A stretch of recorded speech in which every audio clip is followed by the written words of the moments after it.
Hello and welcome to this session of Getting in Touch with Learn to Invest. So this is Milind here again. आज हम बातें करेंगे एक किस्से से। तो समझ लीजिए ये ना कोई क्रिकेट का मैच चल रहा है, बहुत ही टाइट सिचुएशन है। इंडिया को अभी 2 ओवर में 30 रन चाहिए। आपके पास चॉइस है कि विराट कोहली हो वहां पे या MS धोनी। तो आप क्या चूज करेंगे? सिचुएशन बहुत ही टाइट है। बैटिंग स्किल्स दोनों के पास है, लेकिन एक चीज है जो अलग बना देती थी MS धोनी को, और वो है उनकी साइकोलॉजी, जिसके लिए उनको जाता था with the name mister cool. तो अंडर प्रेशर सिचुएशन में आदमी किस तरीके से काम करता है, वो बहुत मायने रखता है। एक तरफ आपके पास कितनी भी अच्छी स्किल हो, लेकिन जब प्रेशर आता है, आप उसको डील नहीं कर पाते हो, तो उन स्किल्स का कोई फायदा नहीं। वैसा ही हमारे मार्केट में भी होता है। सिचुएशंस बदलती रहती है। जब तक ट्रेंडिंग मार्केट रहता है, सबको लगता है कि हम शेर है। और जैसे ही मार्केट में वोलेटिलिटी आती है, फॉल आता है, तब सडनली पैनिक आ जाता है और समझ में नहीं आता है कि अब मैं क्या करूं। और इसलिए गब्बर सिंह भी कहता है ना, जो डर गया समझो मर गया। तो आज बात करेंगे कि अभी जो मार्केट में हालात है, उसके साथ हम कैसे डील कर सकते हैं। तो ये एज एन एग्जाम्पल है, लेकिन इसको आप हर समय, जब भी मार्केट में क्रैशेस आए, मार्केट में फॉल आए, क्योंकि ये नया नहीं है और ये आखिरी भी नहीं है। ये होते रहने वाला है आपके साथ जब तक आप मार्केट में हैं, क्योंकि मार्केट का बिहेवियर है, इनहेरेंट बिहेवियर है दैट इट इज वोलाटाइल। और ऐसा वोलाटाइल क्यों होता है मार्केट? तो मार्केट में खरीदने बेचने वाले जो लोग हैं वो सब इंसान हैं, और इंसान का खुद का बिहेवियर वोलाटाइल होता है। एक समय पे आकर के वो डर जाता है, एक समय पे आकर के वो बहुत खुश हो जाता है, और इन दोनों ही सिचुएशन में मार्केट में उठापटक होती है। तो अब देखते हैं कि इन सिचुएशंस में हम मार्केट के साथ कैसे डील कर सकते हैं। एक छोटा सा रिव्यू लेते हैं आज के मार्केट के सेटअप का, और वहां से फिर मैं आगे आपको लेके जाऊंगा कि किस तरीके से हम इन सिचुएशंस के साथ बराबर अच्छे तरीके से डील कर सकते हैं। तो बने रहिएगा मेरे साथ। तो स्टार्ट करते हैं इस बार के वीकली रिव्यू के साथ। तो वीकली रिव्यू का डैशबोर्ड आपके सामने फिर से आ गया है। मैंने आपको संडे को ही कहा था कि जिस सिचुएशन में हम हैं, और अक्टूबर का महीना, अक्टूबर की सीरीज चालू हो गई है, looking at the historical example जो मैंने आपको निफ्टी के थ्रू बताया था। अगर हम देखते हैं निफ्टी को फॉर अ पीरियड ऑफ से अराउंड 5 इयर्स, और डेली पे ही रखेंगे खुद को, आपको एक पैटर्न यहाँ पे नजर आएगा। आपको यहाँ पे एक पैटर्न नजर आएगा कि जो भी स्विंग्स चालू हुए थे, स्टेडी अप ट्रेंडिंग मूव्स चालू हुए थे, वो चालू हुए थे कोविड के टाइम पे अप्रैल में 2020 में। और कोलैप्स जो आया था वो आया था अराउंड पीक अक्टूबर में। ठीक है। उसके बाद अक्टूबर से लेकर के अप्रैल 2023 तक हम साइडवेज जोन में थे। ये भी आप पीरियड देखेंगे तो this is the same calendar wise period. ये पीरियड यहाँ से हम मेजर करिएगा, प्लस फिर यहाँ से हम मेजर करिएगा, तो आपको नजर आएगा कि it is the similar kind of a period जिसके बीच में ये मूव्स आई हैं। फिर इस अप्रैल से हम निकलते हैं तो आ जाते हैं अभी के अक्टूबर पे, जहाँ पे अभी हमने एक पीक बनाया हुआ है।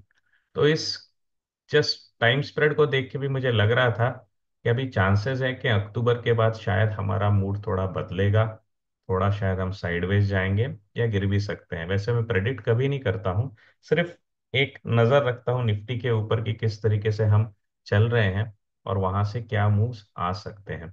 तो इसके कारण थोड़ा सा हम लोग वांट थे। पिछले संडे भी मैंने आपको कहा था कि इस हफ्ते थोड़ा वोलेटिलिटी दिखाई देगा मार्केट में, रीजंस कुछ भी हो। Definitely war is one reason, then another is the moves coming by SEBI, और तीसरा है चाइना का ज्यादा अट्रैक्टिव हो जाना। That is what is everybody is discussing. और ऐसा ही होता है, मार्केट में चढ़ने लग जाए तो रीजंस होते हैं, गिरने लग जाए तो भी लोगों के पास रीजंस होते हैं। People never accept that they were dumb, they were not expecting this kind of a fall anyway. But the fact of the matter is, आज जब हम जहां पे हैं, वहां पे एक क्रूशियल सपोर्ट को हमने टेस्ट करने वाले हैं। दैट इज द, यहाँ पे है 25,250। तो इस सपोर्ट को आज हमने जस्ट क्रैक किया है। तो मेरी नज़र थी 25,400 पे, जैसे मैंने डिस्कस किया था। उस लेवल को तो हमने ब्रेक डाउन कर दिया है। अगला लेवल जो हम वॉच करने वाले हैं, that will be around this 24,800। तो 24,800 जो रहेगा, यहाँ से एक्सट्रीम पेन आ सकता है। प्रिपरेशन मेरी कभी भी ऐसी रहती है कि मैं ट्रेलिंग लेवल्स देखता रहता हूँ मार्केट में, कि किस लेवल तक मेरा जो प्लान है that will be safe to work with. तो एक लेवल तो आज टूट गया है, जिसके कारण definitely I will have to say this is a sell on rise market.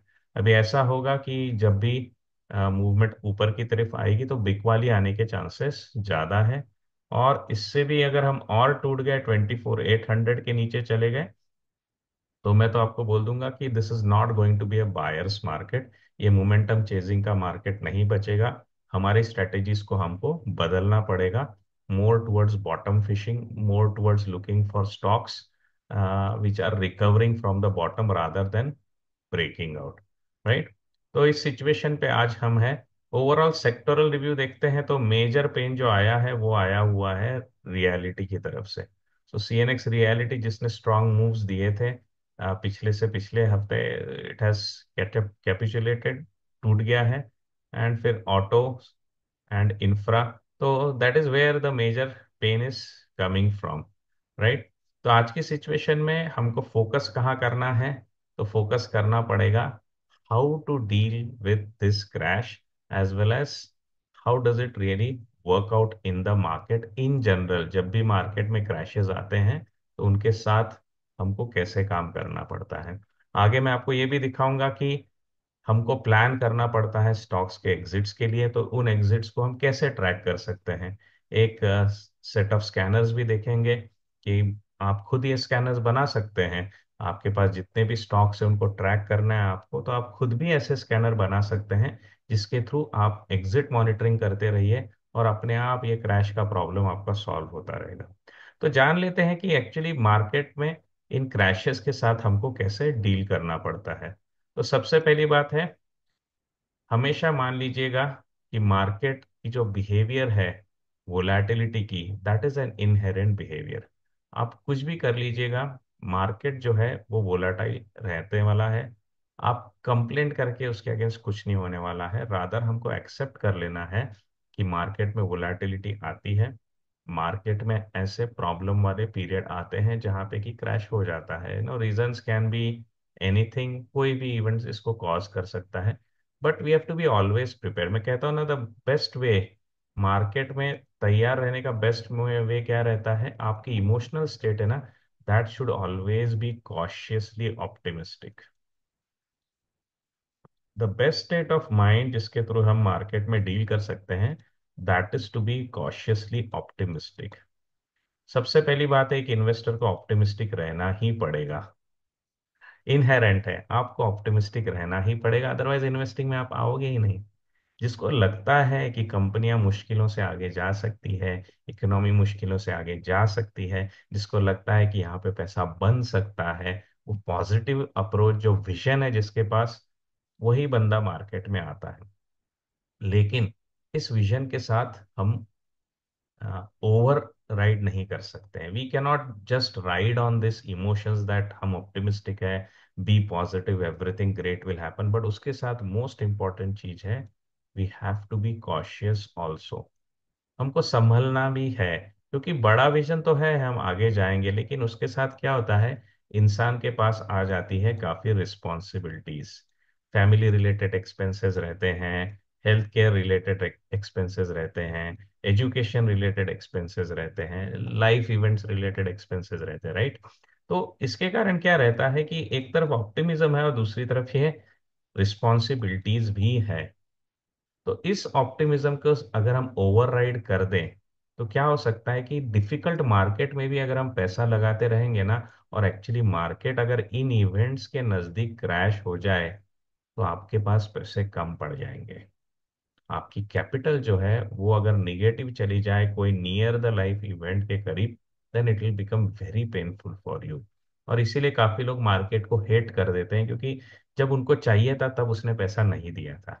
लेकिन ऐसा मार्केट का बिहेवियर है कि वो वोलेटाइल रहने वाला है। तो हमको क्या करना पड़ता है कि जो we are optimistic, though we are optimistic we have to be cautious कि जब भी मार्केट गिरने लगे पैसा हमको निकाल लेना चाहिए टू अ सेफर साइड। अब किसी की, हर एक की जो एबिलिटी रहती है उसके लाइफ इवेंट को सपोर्ट करने की, उसके पास जितना कैपिटल होता है वो अलग अलग होता है। इसलिए सबका ये पीरियड ऑफ चॉइस, कब उन्होंने पैसा मार्केट से हटाना है, किस लेवल के रिस्क पे बाहर जाना है, किस लेवल के ड्रॉडाउन को सहन करना है, ये अलग होने वाला है। तो प्लीज कॉपी मत करिएगा। ना आप वॉरेन बफे को कॉपी कर सकते हैं, ना आप राकेश झुनझुनवाला जी को कॉपी कर सकते हैं, ना कि विजय केडिया को, ना मेरे को, किसी को भी आप कॉपी नहीं कर सकते हैं। ये स्टोरी आपकी खुद की होने वाली है, ये लाइफ इवेंट्स आपके खुद के होने वाले हैं। ये कैपिटल का साइज आपका खुद का होने वाला है जो डिटरमाइन करेगा कि किस लेवल तक आपको मार्केट में रिस्क लेनी है, किस पॉइंट से आपको मान लेना है कि market is not going in my direction and start being on the safer side. तो the best way to deal with the market is always remain cautiously optimistic. और इसको स्ट्रेटेजी में हम कैसे कन्वर्ट करते हैं? ऑप्टिमिज्म यानी always take an entry into the stock. That is optimism कि हाँ अब मेरे को एक स्टॉक खरीद लिया है मैंने। But what is cautiously? That stock should be of great quality and that stock should be at the safer spot of entries. ये हवा में कहीं दौड़ता हुआ, मैंने पिछली बार एग्जांपल दिया था, ये हवा में उड़ती हुई चिड़िया को पकड़ने की कोशिश मत करिएगा, वहां पे सिर्फ ऑप्टिमिज्म रहेगा आपके हाथ में। कॉशन आपने हवा में डाल दी, अब क्या होगा? You will B beaten down. So just being optimistic is not going to help you. Mix it with caution. It is always the perfect thing. कोई गलत नहीं है संभल करके मार्केट में काम करने की। इट इज ऑलवेज फाइन कि संभल करके काम करिए। मैं ये नहीं कह रहा कि डर के काम करिए, फर्क है दोनों में। क्योंकि डर मतलब क्या, आपका ऑप्टिमिज्म भी खत्म हो जाता है। डरना नहीं है, काम करना है, लेकिन कॉशियसली करना है, एक बैलेंस्ड माइंडसेट के साथ करना है। और इस कॉशन को और इस ऑप्टिमिज्म को कैसा कंबाइन करना है? Definitely try to find the right kind of a stock, try to enter it at the right time. And that right time means stock का एक सेटअप पे होना और दूसरा मार्केट का एक सेटअप पे होना। इस तीनों कॉम्बिनेशन को कैसे मिलाते हैं, मिक्स करते हैं, that is what we have to continuously learn and जज। और यही चीज मैं मेरे प्रोग्राम्स में सिखाता हूँ। Mainly trend following is the one where I have the sweetest spots of entries in the sweetest market condition. But एक बार पता चल जाए कि market conditions are not sweet, then there is a flavour of caution also in the strategy, क्योंकि हर strategy हमेशा हर situation में चलने वाली नहीं होती है, राइट? तो सबसे पहले जान लेना है हमको कि मार्केट का नेचर वॉलेटाइल होने वाला है और इसके साथ डील करना है through the two mix set. One is optimism and another is caution. इसके साथ अगर आप काम करेंगे ना मार्केट में, you will be able to play longer and you will not be afraid of the situations. Okay, right. Now let us see further कि इस बिहेवियर के अगेंस्ट हम डील कैसे कर सकते हैं। छोटे छोटे पॉइंट्स है जो मैंने जस्ट कलेक्ट किए, so that trying to collect my thoughts और फ्लो बना रहे डिस्कशन में। तो एक चीज आपको एक्सेप्ट करनी है कि markets are volatile and they are not tradable always. तो जो बाय साइड का प्लेयर है वो बाय साइड पे काम करेगा तो he can make money. But यही बाय साइड का प्लेयर अगर गिरते मार्केट में काम करेगा तो he is going to lose money. तो आपको जानना होगा कि markets are not tradable always, depending on your strategy, depending on your psychology. आपको डिसाइड करना होगा कि we will have to let go the market at some point. Okay, you can let go the market. और ये कैसा रहता है, एक सिंपल सी बात है ना, आपका कोई क्लोज फ्रेंड है, right, is very good with you, you have a gala time together, always happy happy happy. But sometimes क्या हो जाता है, उसके लाइफ में प्रॉब्लम आ जाते हैं, बॉस के साथ शायद नहीं बन रही होती है, ऑफिस में स्ट्रेस आ जाता है, और ऐसे टाइम पे उसका दिमाग थोड़ा हटा हुआ रहता है, and then you have an argument. और फिर क्या डिसाइड करते हैं आप कि चलो यार इसका आजकल टाइम खराब चल रहा है, let us leave him, let him have some mental peace and then we will connect again, right? तो किसी भी बंदे का खराब मूड भी हो जाता है, अच्छा भी मूड में रहता है। तो अच्छा मूड रहता है तो बातें कर सकते हैं, फ्रीली फ्रैंकली टॉक हो सकती है। लेकिन अगर उसका मूड खराब हो जाए तो आपको क्या करना पड़ता है? Try to give him space, try to give him some distance so that he will recover by himself, and then let him have his peace and recover, and then you can both again start flowing. वैसा ही market के साथ रहता है, market मेरा दोस्त है। Market मेरा दोस्त है, लेकिन जब वो ऊपर जाता है तो मैं उसके साथ जाऊंगा, लेकिन जब वो नीचे जाएगा ना तो उसको अकेले को जाना पड़ेगा। मैं नहीं जाऊंगा उसके नीचे, मैं नहीं जाऊंगा उसके नीचे। Let him deal with his pain. Market को खुद को अपने प्रॉब्लम सुलझाने दो, ये वॉर का इम्पैक्ट झेलने दो, ये करेंसीज का इम्पैक्ट जो आ रहा है उसको नॉर्मलाइज होने दो, ये जो इलेक्शंस के रिजल्ट्स आएंगे इनको जाने दो, आने वाला क्वार्टर इसके रिजल्ट जाने दो, मार्केट खुद सुलझा लेगा इसके प्रॉब्लम्स को, और खुद आकर के स्ट्रेंथ दिखाएगा। जब वो स्ट्रेंथ दिखाएगा, then I am going to play with it, right. तो ये आपको ऐसा सोचना पड़ेगा कि not every day, every time markets are tradable. एक टाइम है जहां पे उसका मूड खराब है, उसको जाने दो, लेट हिम कूल ऑफ। और मैं कहता हूँ आपको, पिछले 15 साल का एक्सपीरियंस है, मार्केट आ जाता है वापस। ठीक है, नहीं आया तो भी चलेगा, लेकिन मैं उसके पीछे जाने वाला नहीं हूँ, मैं लॉसेस लेने वाला नहीं हूँ। ये आपके दिमाग में कंप्लीटली क्लियर होना चाहिए। That is where you have to understand your psychology and your mental setup. मैं बाय साइड का प्लेयर हूँ, लेकिन अगर कोई सेल साइड का प्लेयर है, नंबर वन, और कोई डीप वैल्यू इन्वेस्टिंग का प्लेयर है, वो अपनी स्ट्रैटेजी भी बदल सकता है एज पर मार्केट कंडीशंस। तो गिरते हुए मार्केट में सेलिंग करके through futures, some people can make money, they can change their strategy as per the market moves. इस तरीके से भी आप इस वोलेटिलिटी के साथ डील कर सकते हो। या तो काम करना बंद कर दो, या पैतरा बदल दो काम करने का, ताकि both side you can make money. ये इजी नहीं रहता, I can tell you. On futures whenever you work, the volume of money that you put in is big, and then the impact of that 5-6% is also big, which you can handle psychologically or not, you have to figure it out and then start working with it is। ये बहुत आसान है मेरे लिए कि मैं आकर के यहाँ पे बोलूँ ये फ्यूचर खरीदो, वो फ्यूचर खरीदो, लेकिन मैं ये भी जानता हूँ कि सबका मेंटल सेटअप उसके लिए नहीं है, तो मैं कभी भी ऐसा आपको बताऊंगा नहीं। आपको खुद डिसाइड करना है आपको कहाँ प्ले करना है। फ्रैंकली, एक नए प्लेयर के लिए, एक लॉन्ग टर्म प्लेयर के लिए, cash is good enough and being on the by side is good enough. जैसे ही आप सेल और बाय दोनों चालू करते हो, आपकी साइकोलॉजी है वो ट्विस्ट होना शुरू हो जाती है। And I am assuming 95% of the folks over here are either working or they are retired. Retired बंदे का भी पैसा इंपॉर्टेंट है, उसको एक्सपोज नहीं करना है मेरे को रिस्क को। और जो लोग बिजी है वो लोग इन चीजों को देख नहीं सकते, इसलिए मुझे भी एक्सपोज नहीं करना है, तो I am do not talk about it much. But ऐसा आप कर सकते हैं, राइट।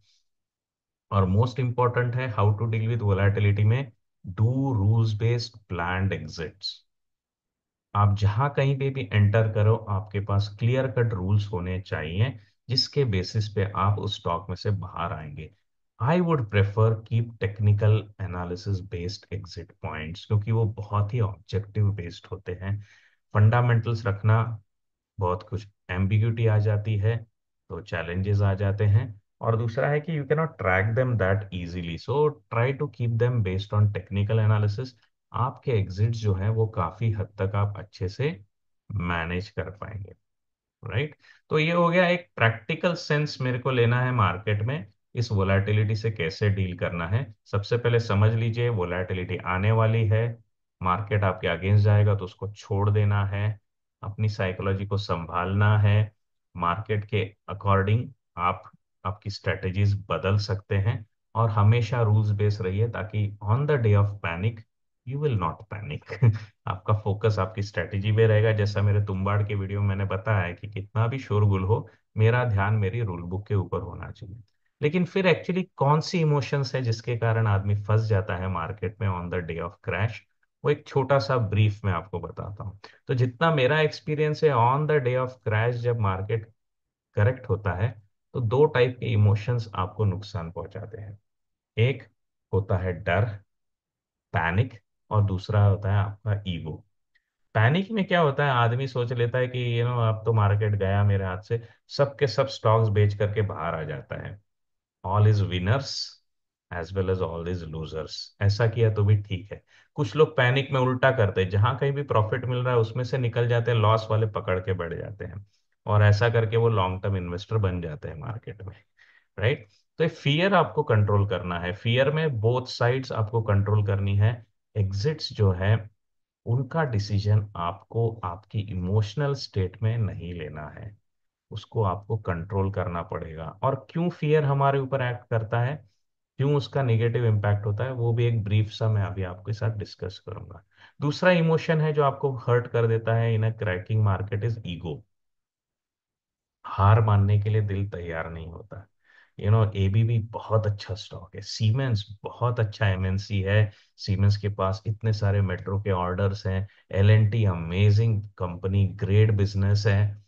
नहीं नहीं यार, ये नहीं गिर सकता, इसका पैटर्न तो वीकली पे भी स्ट्रांग है, जरूर ऊपर आएगा, मैं उसको होल्ड करता हूँ। यहाँ पे आपका ईगो आ जाता है। You will have to let go of your ego also. तो दो मेजर इमोशंस है जो आपको ऐसे दिन पे आते हैं जिनसे आपको बचना है। एक फियर जो आपसे गलत डिसीजन करवा देगा, किसी भी स्टॉक में से निकलवा देगा, और ईगो जो आप में से आपको पुश कर देता है कि होल्ड ही करते हो स्टॉक को, डोंट एग्जिट। दोनों गलत है, you will have to strategically take that decisions. But fear ऐसा क्यों है जो हमको डराता रहता है मार्केट में और गलत काम करवाता रहता है?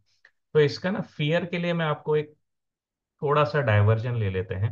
फियर एक्चुअली आता कहाँ से है, what is the impact of fear on our psychology? तो fear comes from a real ingrained natural behaviour inside a human being. हम सब पहले जंगलों में रहते थे, और जंगलों में हमसे स्ट्रॉन्गर जानवर हुआ करते थे, शेर, चीता एंड ऑल दोस, राइट? अब उनके बीच में भी ह्यूमंस को सरवाइव करना था, उनके बीच में भी ह्यूमंस को सरवाइव करना था। तो वो कैसे काम करते थे? तो सिंपल सी बात है, अगर आपके सामने शेर आ जाता है, राइट, अगर आपके सामने शेर आ जाता है, तो योर नेचुरल रिएक्शन, शेर छोड़िए, अगर सवेरे मॉर्निंग वॉक को सवेरे 5:30 बजे अकेले जा रहे हो रास्ते पे, एक कुत्ता आ जाता है सामने और भौंकने लगता है, आपका नेचुरल रिएक्शन क्या होता है? The moment you see that threat, आपका नेचुरल रिएक्शन होता है कि मुझे यहाँ से भागना है, राइट? और भागने के लिए आपकी बॉडी को एनर्जी कहाँ पे लगती है? In your limbs, in your hands, in your legs, right? आपको दौड़ना है, आपको भागना है, इससे दूर जाना है, आपको फिजिकली रन करना होता है। इसके लिए बॉडी क्या करती है, जैसे उसको फियर आ जाता है, पूरा अंदर का ग्लूकोज और एनर्जी उठा करके ऑर्गन्स में से हाथ पांव को दे देती है, right? And this is what happens whenever fear comes, all the energy which is there inside us is pushed towards our limbs। लेकिन बॉडी का सम टोटल एनर्जी तो उतना ही है। आप, ऐसा तो नहीं होता है ना कि सामने शेर आ गया तो पहले थोड़ा बिस्किट खा लूं, थोड़ा एक्स्ट्रा एनर्जी ले लूं, थोड़ा ग्लूकोज पी लूं, थोड़ा एक्स्ट्रा एनर्जी ले लूं, फिर दौड़ूंगा, ऐसा नहीं होता है। जो है उसमें से आपको दौड़ लगानी है। तो उसके कारण क्या होता है, the moment you see the threat, you feel the threat. आज के जमाने में दिखेगा नहीं, you will feel the threat. immediately your body will start releasing lot of energy towards your hands and leg। और ये एनर्जी निकलती कहाँ से? It comes out from your ऑर्गनल part, right? It comes from your viscera। so viscera is what? Your all organs which are there, your heart, your lungs, your kidneys, your brain, right? Brain भी आ गए इसमें, समझ लीजिए। तो जैसे ही डर लगेगा, पूरा यहाँ का जो खून है, यहाँ की एनर्जी वो जाएगी आपके हाथ पांव में। और इसका इम्पैक्ट क्या होता है? इसका इम्पैक्ट अगर आप देखते हैं, तो आपकी एनर्जी आपके सर में से निकल रही है। There is no energy supply going to you, getting it? And you are thinking about running in physical sense. तो आपके सब हाथ पांव में एनर्जी चली गई। और हाथ पांव में एनर्जी जाते ही पसीना भी आता है, क्योंकि बॉडी को ये मालूम है कि आप दौड़ोगे तो जो हीट जनरेट होगी, जो गर्मी जनरेट होगी, उसको कूल ऑफ भी करना है, राइट? तो body will start giving away sweat also. But ये जंगल में हो रहा है तब तक ठीक है, ये ऑफिसेस में होता है, ये घर के अंदर होता है, जैसे मार्केट क्रैश होता हुआ दिखता है। जैसे ही मार्केट क्रैश होता हुआ दिखता है, मेरे अंदर डर लगता है, इमीडिएटली दिखता है, लॉसेस हो रहे हैं, you feel pain, and then what happens? All your energy starts going to your limbs. और फिर आपका दिमाग का काम करना, its ability to think logically breaks down. आदमी के एग्जाम्स में गलतियां कब होती है? जब आखिरी में उसको पता चलता है सिर्फ 1 घंटा बाकी है और मेरे को इतना सब लिखना है, तो वो गड़बड़ गड़बड़ गड़बड़ में कुछ तो भी लिख देता है। एग्जाम सेंटर बाहर आने के बाद उसको ये भी दिखता है कि दो चार क्वेश्चंस वो तो मिस कर दिया उसने डर के मारे, पैनिक में। 6 6 महीने हम पढ़ाई करते हैं, लेकिन एग्जाम के दिन कुछ याद नहीं आता है। ये क्यों नहीं याद आया? क्योंकि डर आ गया है। डर के कारण मेरी जो जितनी भी फैकल्टीज थी सोचने की, काम करने की, those are damage, those are hurt. And that is what happens कि जब आपके अंदर पैनिक क्रिएट करता है मार्केट, आप ठीक से सोच नहीं पाते हो, अफरा तफरी में एकदम उल्टा कर देते हो। जो कि हमको कहा गया है, you should water your plants, you should water your flowers and cut your weeds. यानी आपके प्रॉफिट मेकिंग स्टॉक्स को रखना है और लॉस मेकिंग को निकालना है। लेकिन ये पैनिक के दिन क्या हो जाता है, लॉस मेकिंग में से आप बैठे रहते हो और प्रॉफिट मेकिंग में से बाहर निकल के आ जाते हो। क्योंकि मुझे तो मार्केट से पहले वसूल पैसा वसूल करने दो, इनके लिए तो I am a long term investor, मैं रुकता हूँ।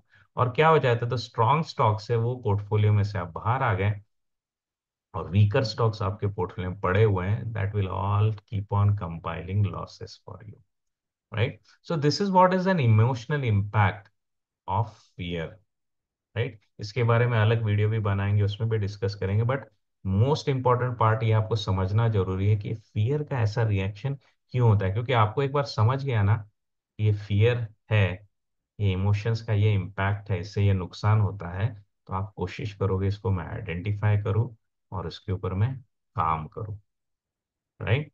तो इसके ऊपर आइडेंटिफिकेशन करना, इसके ऊपर काम करना is the best way to deal with your emotions. सबसे पहले हमको सीखना होगा कि हमारे अंदर, ये मार्केट की बात नहीं है, हर फैकल्टीज में आपको काम करेगा। कैप्टन कूल धोनी भी इसके कारण ही सक्सेसफुल हो जाते हैं, जबकि वो क्रिकेट मैच है, प्रेशर जॉब है, लेकिन आप आपके इमोशंस को कंट्रोल में रखते हो। आप पैनिक नहीं होते, आप डरते नहीं हो, आपकी ध्यान किधर रहता है, इसको कैसे क्रैक करूं, कौन सा बॉलर आ रहा है, किस टाइप की बॉलिंग रहेगी, कैसा फील्डिंग है, मेरा पार्टनर कितना रन बना सकता है, उसका एबिलिटी टू रन कितना है बिटवीन द विकेट, या मुझे सिर्फ शॉट्स मारने पड़ेंगे, ऑफ साइड की बाउंड्री बड़ी है या ऑन साइड की बड़ी है। अगर इस सोच में अगर आप आपको डाल दोगे ना, तो डर नहीं लगेगा आपको, राइट? तो सबसे पहले आपको आइडेंटिफाई करते जमना चाहिए कि मेरे अंदर डर का ख्याल आ रहा है, वो इमोशंस आ रही हैं, और दूसरा है उस इमोशंस को एक्सेप्ट करिए। हमारा प्रॉब्लम क्या हो जाता है, वी रिजेक्ट दिस इमोशन, नहीं नहीं यार मुझे डर नहीं लगता है, डर, मैं नहीं डरता हूँ, और आप उसका अर्थ का अनर्थ कर देते हो और नुकसान करवा देते हो खुद का। ये हमेशा याद रखिएगा कि market is a game of balance between consciousness and optimism.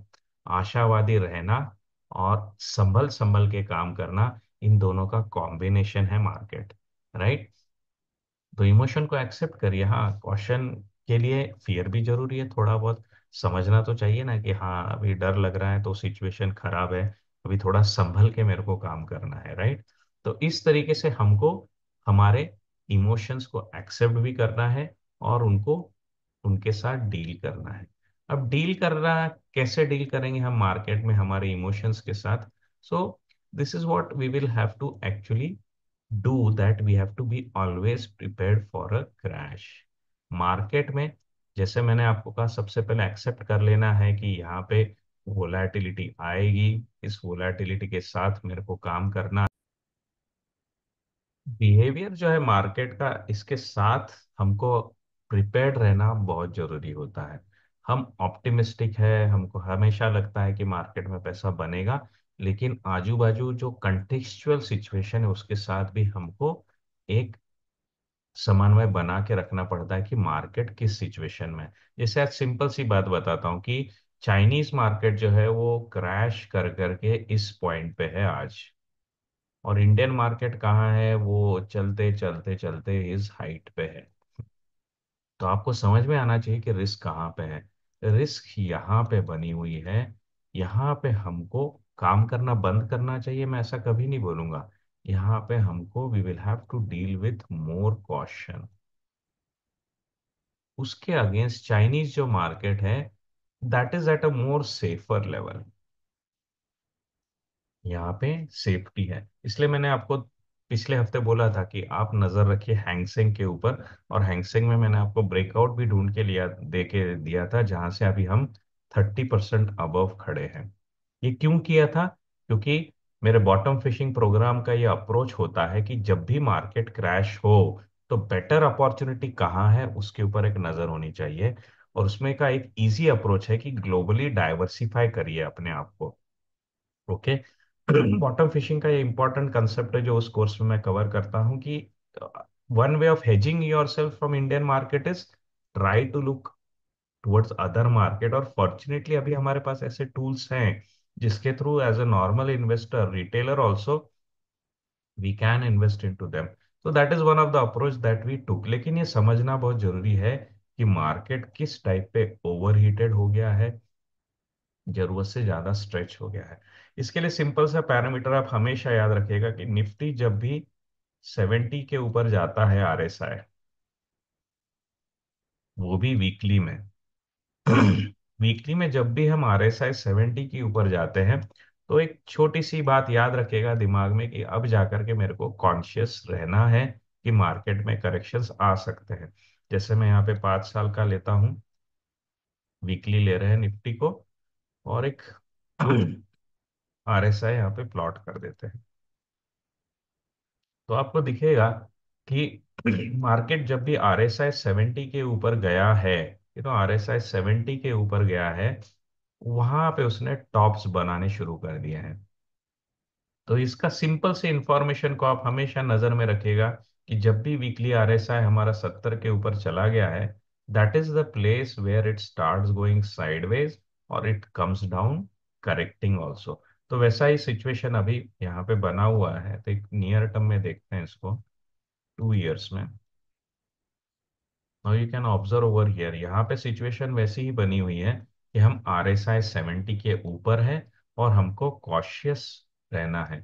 ऐसा नहीं कि यहाँ से मार्केट हमेशा क्रैक ही होगा, लेकिन एग्जिट्स लेते रहना है, क्योंकि मालूम नहीं इनमें से कौन सी सांस आखिरी हो।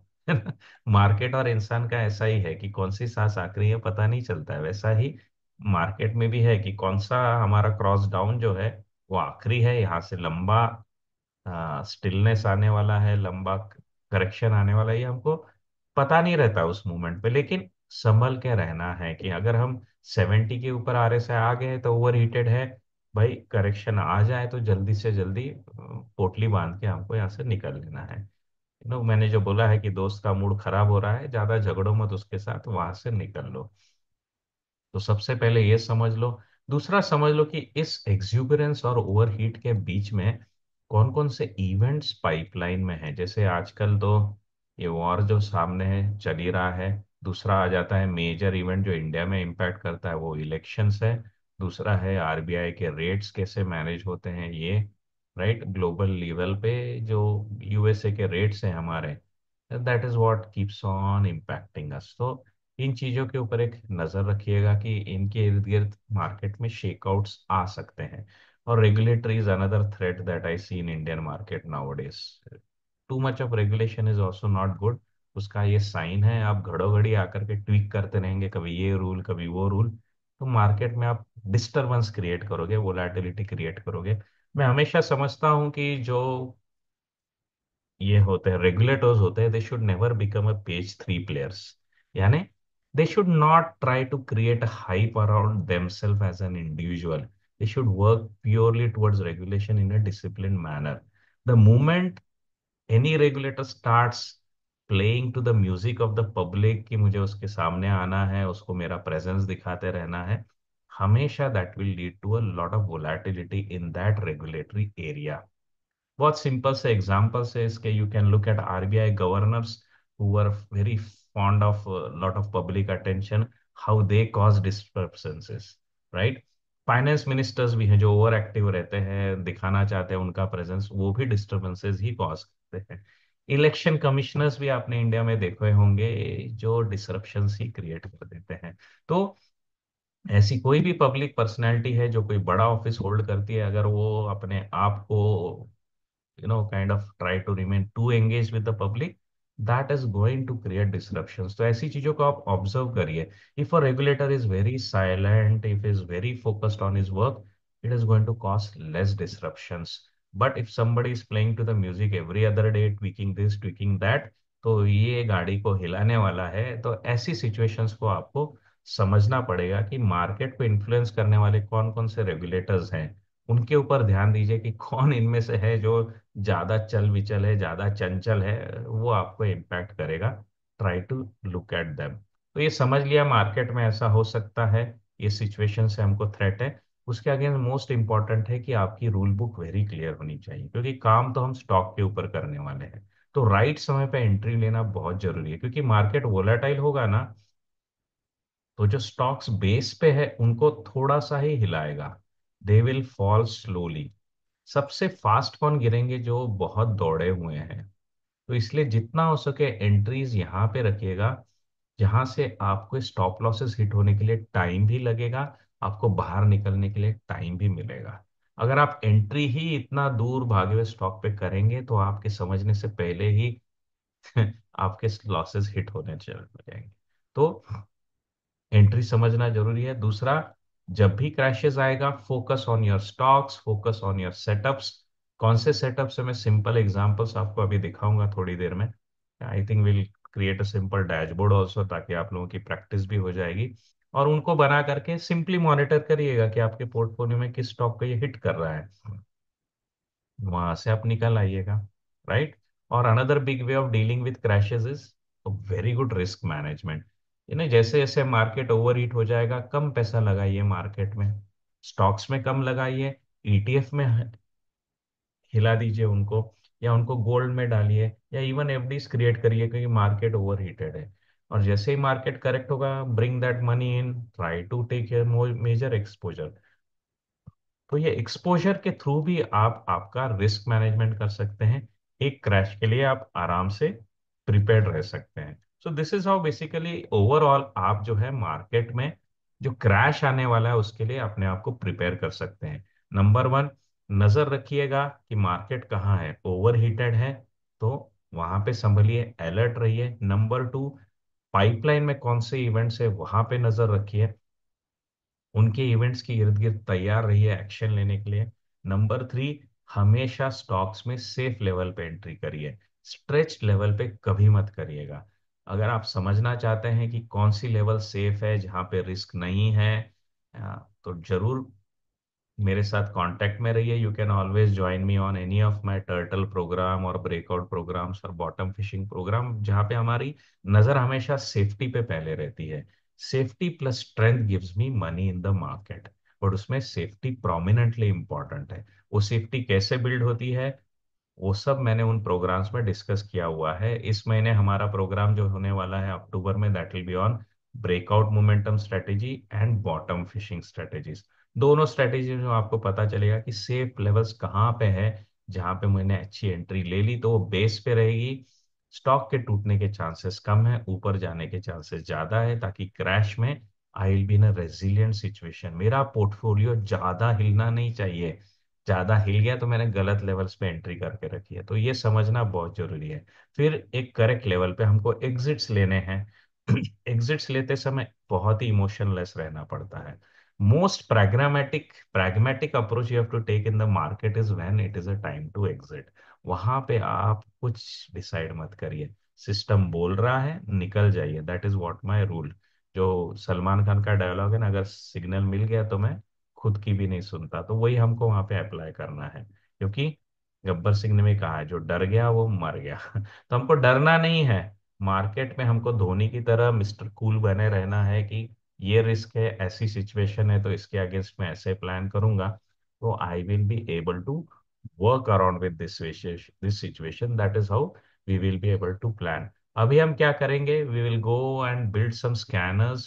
आई will show you how you can plan your exits in the stock. तो एक थोड़ा सा प्रैक्टिकल एक्सरसाइज भी करते हैं, ताकि आप एंगेज रहोगे और आगे भी आपका एक्चुअली मार्केट में क्या काम करना है ये आपकी समझ में आ जाएगा। ओके। एक छोटा सा मैं आपको अप्रोच दिखाता हूँ कि मार्केट में आप आपके एग्जिट्स कैसे प्लान कर सकते हैं। और जितना हो सके इसमें हमको रूल्स बेस्ड काम करना है। तो एक सिंपल सेट ऑफ इंडिकेटर्स के साथ मैं आपको दिखाता हूँ, कुछ कॉम्बिनेशंस हैं जिसको आप यूज करके खुद ब खुद ट्राई कर सकते हैं कि भाई मैं मेरा पोर्टफोलियो इस तरह से मेरे एग्जिट्स के लिए ट्रैक करूंगा। राइट। तो चलती है डैशबोर्ड्स की तरफ। तो सबसे पहले जब भी आप चार्टिंग में आएंगे तो आपके पोर्टफोलियो को मॉनिटर करने के लिए बहुत जरूरी है कि आप उसको एक वॉच लिस्ट में मेंटेन करें। ठीक है, तो जैसे यहाँ पे आप वॉच लिस्ट है, कोई भी वॉच लिस्ट आप क्रिएट कर सकते हैं। सिंपली जैसे एक मैं वॉच लिस्ट क्रिएट करता हूँ पोर्टफोलियो, और पोर्टफोलियो स्टॉक्स, और इसके अंदर हम अभी हमारे जो स्टॉक्स है जो हम होल्ड कर रहे हैं उनको इसके अंदर हम डाल देते हैं, राइट। तो सिंपल से कुछ स्टॉक्स मेरे को अगर पूरी की पूरी लिस्ट लेनी है तो मैं क्या कर सकता हूँ, यहाँ पे किसी फाइल को भी अपलोड कर सकता हूँ। लेट मी चेक, अगर मेरे पास कोई फाइल है तो उसके थ्रू हम लोग यहाँ पे अपलोड पे मैंने जो मेरा वॉच लिस्ट क्रिएट किया है पोर्टफोलियो के नाम पे, तो लेट्स लुक एट इट यहाँ पे। राइट, तो ये मेरा पोर्टफोलियो स्टॉक्स में मैं जाता हूँ, और यहाँ पे मैं मेरी एक फाइल है सीएसवी की, जो कि मैंने फंडामेंटल एनालिसिस जो स्टॉक्स कलेक्ट किए हैं हमारे टर्टल स्कैनर्स के through from the screener dot in, उसकी जो हमारी डाउनलोडेड लिस्ट है हम उसको यहाँ पे फिर पुल ऑन कर लेते हैं। तो वहाँ पे जो डाउनलोड किया था फाइल टर्टल फंडामेंटल्स का, उसको मैं यहाँ पे अपलोड कर लेता हूँ। तो जितने भी स्टॉक्स मेरे पोर्टफोलियो में सपोज आज ये हैं अराउंड, इनको मैं यहाँ पे मेरे वॉच लिस्ट में मैंने इनको सेव कर लिया है, राइट। अभी ये पोर्टफोलियो की मेरी वॉच लिस्ट हो गई है, ये मेरे स्टॉक्स हैं, इतने नहीं रहते हैं but just to give you a demo, ताकि कौन से किस एग्जिट्स कंडीशन को पास करेगा हमको मालूम नहीं है। तो एक बड़ा सा सेट मैंने यहाँ पे ले लिया है। तो यहाँ पे मैंने मेरे पोर्टफोलियो का एक वॉच लिस्ट बना दिया है। अब इसके ऊपर हम जाकर के एक सिंपल सा डैशबोर्ड बनाते हैं जहां से हम हमारे एग्जिट्स को प्लान कर सकते हैं। तो हमेशा की तरह क्रिएट न्यू डैशबोर्ड्स में आइए, और यहाँ पे लिखिएगा एग्जिट्स मॉनिटरिंग। तो मुझे मॉनिटरिंग करना है किस किस स्टॉक्स में मेरे एग्जिट्स आ रहे हैं, राइट। तो एग्जिट मॉनिटरिंग का जो मेरा डैशबोर्ड है, इसमें हम आने के बाद कुछ सैंपल केसेस मैं आपको दिखाऊंगा। These are definitely not any recommendation, you can build on your own. कौन सा इसमें से आपको सूट होता है उसके मुताबिक आपकी साइकोलॉजी के अकॉर्डिंगली यू कैन डिसाइड। तो यहाँ पे एक सिंपल सा हम स्कैन ऐड करेंगे। Let's go with a fresh approach, right.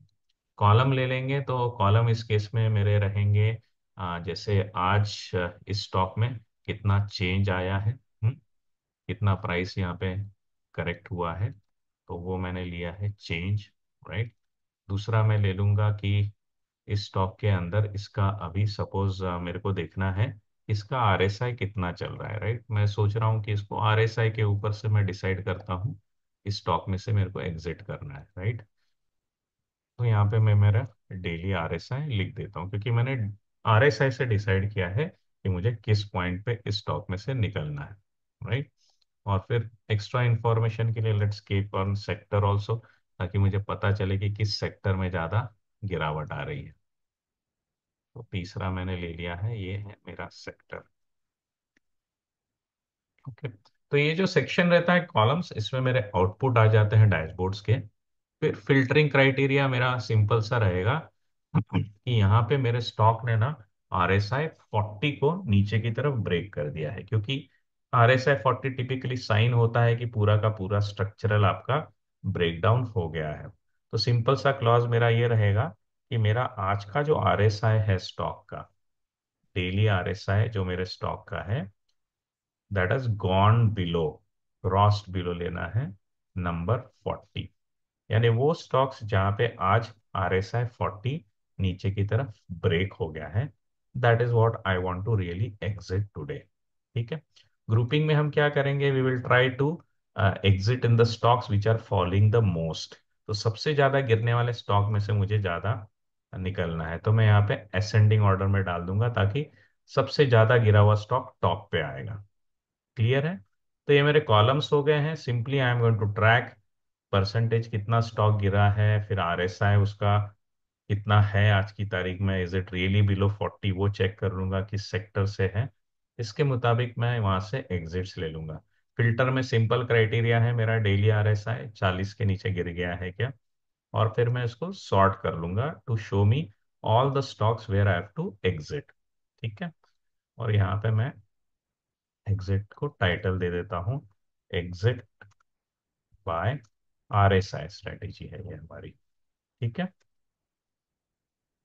Okay, ये हमने इसको सबमिट कर दिया है।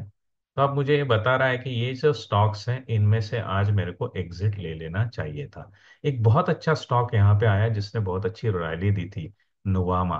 Right, let's look at Nuvama. और सब स्टॉक्स के अच्छे बुरे दिन आते रहते हैं, so never stick to any stock. मैं ये हमेशा कहता हूँ कि किसी भी स्टॉक के साथ चिपक के मत बैठिएगा। आपका पर्पस, ये हमेशा याद रखिएगा, आपका पर्पस क्या है किसी भी स्टॉक में आने का? वो ये है कि आप प्रॉफिट बनाने को आए हुए हैं। तो जब तक प्रॉफिट बन रहा है स्टॉक में, be in it, right? So let us try to now view look at it how it is looking.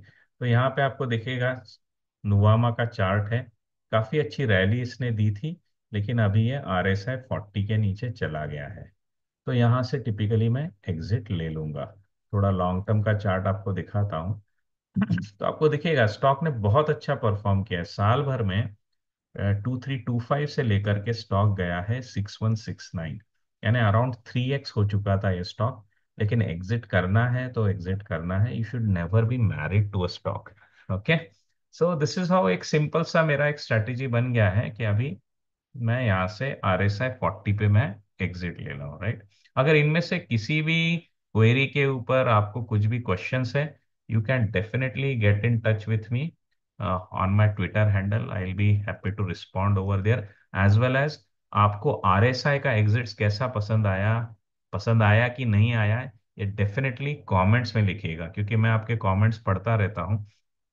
तो I will be happy to understand आप लोग को RSI का एग्जिट्स पसंद आया कि नहीं, राइट? ओवरऑल फीडबैक भी दीजिएगा इस प्रोग्राम के बारे में, ताकि आपका आगे से जाकर के ना आपका मार्केट में एग्जिट प्लान रेडी रहेगा। मार्केट क्रैश के समय आपको पैनिक भी नहीं लगेगा, राइट? सो ये होने के बाद अभी एक थोड़ा और एक डेमो ले लेते हैं ऑन अनदर क्राइटेरिया। तो यहाँ पे हमने RSI के थ्रू एग्जिट किया था। Now let us try to exit through super trend, right? Super trend के बारे में भी काफी डिस्कस किया जाता है कि सुपर ट्रेंड में क्या होता है। It typically tries to capture the volatility of the stock against that where is your price, right?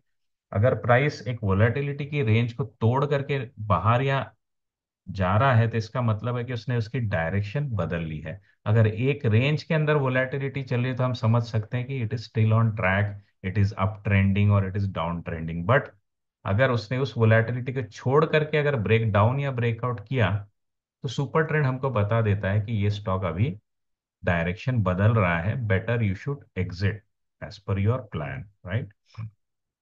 तो यह है सुपर ट्रेंड का हमारा प्लान। तो यहाँ पे 7/3 मैंने लिया एग्जाम्पल के लिए। You can take anything, for example you can even take 10/3। Okay, 10 periods by 3 भी ले सकते हैं आप, whatever you want as per your psychology, right? Even इन चीजों को आप वीकली पे भी लेके जा सकते हैं। तो चाहिए तो आप इनको वीकली पे भी मॉनिटर कर सकते हैं। कुछ लोग लॉन्ग टर्म के लिए इन्वेस्ट करते हैं, they can track it on the weekly chart, that is up to them, right? तो अभी क्या करेंगे हम, we will try to figure out that how we can track a exit plan using the super trend indicator. तो यहाँ पे हम जाएंगे, और ये मेरा यहाँ पे पहला सेट बना हुआ है। तो टिपिकली मेरे को कॉलम्स तो वही चाहिए, राइट? कॉलम्स तो मेरे को वही चाहिए, तो I am fine to work with them. तो सिंपली मैं क्या करूंगा, इसको कॉपी कर लूंगा, right? And then we will look at exit by super trend. तो this is how I am deciding कि आज मेरे को अभी इस स्टॉक में से एग्जिट ले लेना है। तो this is what I am putting here, and now we will quickly edit. Simple सा काम करना है, डेली क्लोज अभी लेना है, क्योंकि मेरी प्राइस जो है that is going below the super trend, that is the criteria. So price has crossed below the super trend and we want 10/3. So we are keeping it 10,3. Got it? So this is telling me, sorry. तो ये मेरे को बता रहा है कि price अभी super trend को नीचे की तरफ ब्रेक डाउन दिया है। So I am going to exit from it. Sort criteria, I can keep the same just to keep things simple, right? And now we will save this.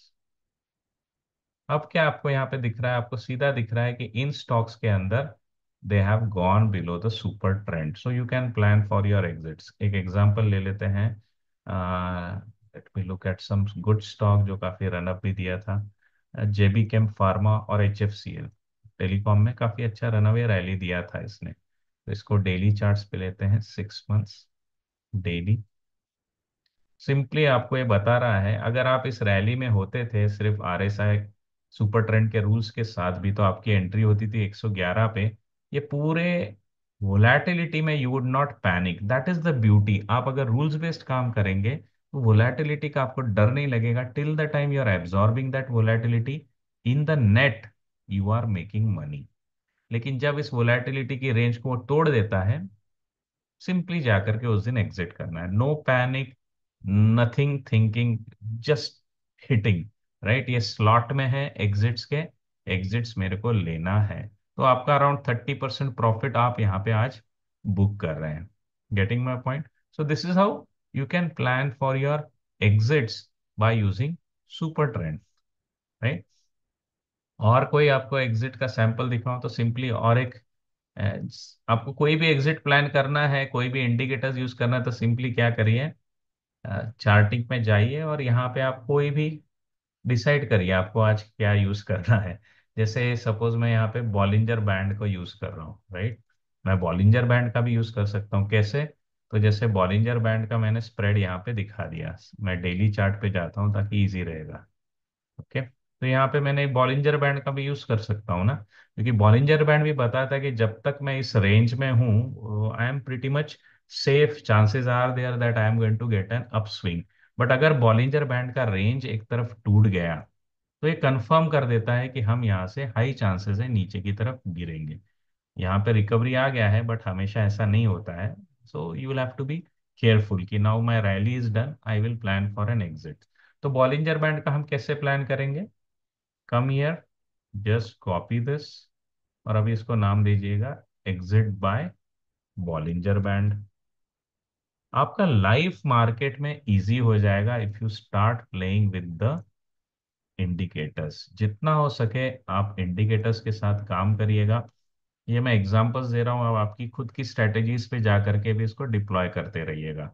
ये सब मेरी कोशिश इसलिए है ताकि आप लोग इंडिपेंडेंट बन जाए, राइट।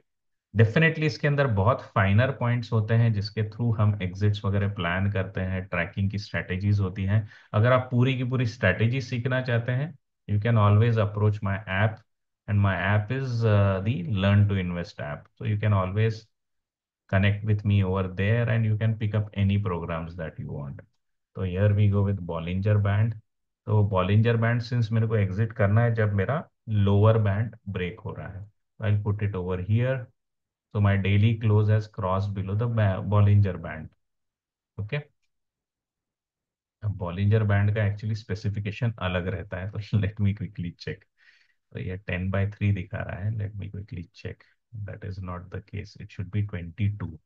राइट, ये थोड़ा सा जस्ट कॉपी पेस्ट में आपको ये नजर रखनी पड़ेगी। So I do 22, and then what we are going to do is this is the Bollinger Band, and then you save this exit by Bollinger Band।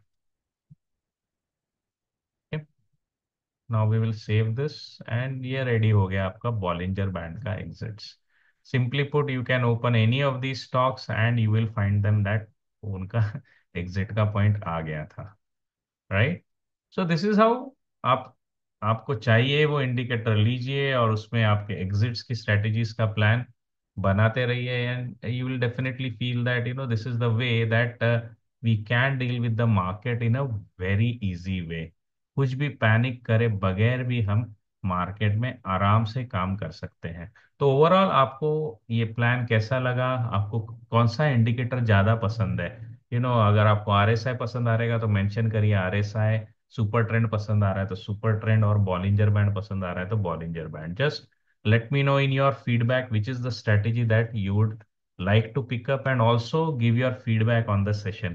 as always आप connect कर सकते हैं मेरे साथ मेरे ट्विटर हैंडल पर भी। इस चैनल को भी आप डेफिनेटली सब्सक्राइब करिए, फॉलो करिए, बिकॉज नेक्स्ट प्रोग्राम्स तो आते रहेंगे, ज़्यादा से ज़्यादा एंगेजमेंट बनी रहेंगी, तो आपको भी नए नए मार्केट के टूल्स, नए नए मार्केट के मॉडल्स, किस तरीके से आप डिज़ाइन कर सकते हैं एंट्री एग्जिट प्लान्स, वो सब आप एक एक करके पिकअप कर सकते हैं। और मोर इन डेप्थ स्टडी के लिए डेफिनेटली एक्सप्लोर माय वेबसाइट। मेरा वेबसाइट जो ट्रेनिंग प्रोग्राम्स का है, where you get all the programs which are there in recorded format as well as live format, you can definitely look over here. इस महीने जो मेरे दो प्रोग्राम्स लाइव जाने वाले हैं, those will be the trading the breakouts and the bottom fishing. तो ये दोनों प्रोग्राम्स जो हैं हमारे अभी लाइव जाने वाले हैं, definitely come and join them and get good discounts also, right. और एक नया स्कीम मैंने लॉन्च किया है, जो भी इस ऐप को इंस्टॉल करेगा, within the first 3 days you will be getting 30% discounts on any course that you are going to book up, right. So come and join over there as well as definitely give me the feedback कि आज का programme आपको कैसा लगा, किस तरीके से आप स्ट्रक्चरली प्लान कर सकते हो, रेडी रह सकते हो कि मार्केट में करेक्शन आने वाला है, और उसके साथ कैसे डील कर सकते हो, उसका पूरा अप्रोच आज मैंने यहाँ पे डिस्कस किया है। Hope you would like it. Definitely give your feedback and stay connected. Have a good time in the market. Overall I still feel that market अभी आज की तारीख में it is in a sell on a rise mode. So let it come above certain levels. कौन सी level से जिसके ऊपर आने के बाद ये सेफ हो जाएगा, definitely we will connect on this during our weekly review and we will talk more over there. So have a good time guys, और आप सबको नवरात्रि की शुभकामनाएं भी मेरी तरफ से। काफी आपके लिए ये नवरात्रि शुभ रहे, आपको माँ का आशीर्वाद मिलता रहे, and let the prosperity and good health growth continue to grow in your family, right? So we will stay in touch and have a good